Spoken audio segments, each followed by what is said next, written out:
ঢাকার নতুন building code আসছে, চলুন এর খুঁটিনাটি বিষয়গুলো সহজে জেনে নেওয়া যাক। ঢাকার মতো একটা মেগা সিটিতে আকাশছোঁয়া দালানগুলো কিভাবে তৈরি হয় এর পেছনে কিন্তু রয়েছে বেশ কিছু নিয়মকানুন। আর এই সব কিছুর দায়িত্বে আছে একটাই সংস্থা, রাজুক। পুরো ১৫২৮ বর্গ কিলোমিটার এলাকা এদের অধীনে।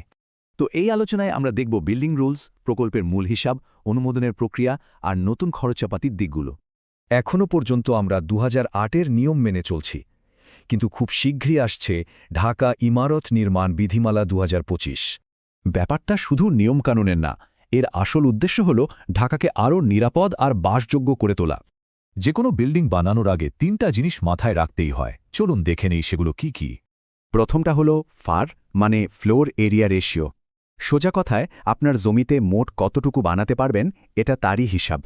এরপর এমজিসি বা ম্যাক্সিমাম গ্রাউন্ড কাভারেজ, মানে জমির কতটুকু অংশ জুড়ে বিল্ডিংটা থাকবে।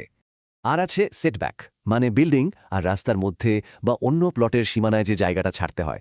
তবে একটা দারুণ ব্যাপার হল ইনসেন্টিভ ফার। যেমন এমআরটি স্টেশনের কাছে প্রজেক্ট হলে বাড়তি জায়গা পাওয়া যাবে। এই বেসিকগুলো তো গেল, এবার আসা যাক অনুমোদনের প্রক্রিয়ায়। মোট 4টা ধাপ পেরোতে হয়। এই ধাপগুলো হল land use clearance, special project permit, construction permit আর অকুপেন্সি সার্টিফিকেট। প্রথমেই লাগে ল্যান্ড ইউজ ক্লিয়ারেন্স, মানে আপনার প্রজেক্টটা ওই এলাকার জন্য উপযুক্ত কিনা তার ছাড়পত্র। এরপর আসল হার্ডল, কনস্ট্রাকশন পারমিট। এখানে বিল্ডিং কোড মেনে সব ডিজাইন জমা দিতে হয়। আর যদি বিল্ডিংটা 10 তলার বেশি উঁচু হয় তাহলে তো কথাই নেই, প্রায় 10টা আলাদা ক্লিয়ারেন্স লাগে। নতুন নিয়মে একটা বড় সুবিধা হল লাইফ টাইম অকুপেন্সি সার্টিফিকেট, ফলে বারবার রিনিউ করার ঝামেলা আর থাকছে না। তবে পুরো প্রক্রিয়াটা এখন অনেক সহজ হয়েছে ইসিপিএস ডিজিটাল সিস্টেমের কারণে। প্রায় সব কিছুই এখন অনলাইনে। এই অনলাইন সিস্টেমে স্থপতি ফোকাল পয়েন্ট হিসেবে কাজ করেন, তিনিই সব ডিজাইন গুছিয়ে জমা দেন।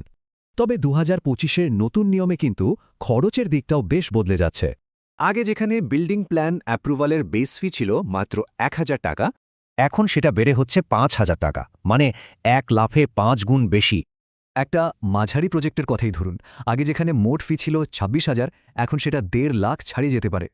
আরেকটা বড় নিয়ম হল ৫ কাঠা বা তার বড় প্লটে এখন সুয়ারেজ ট্রিটমেন্ট প্ল্যান্ট বা এসটিপি থাকা বাধ্যতামূলক।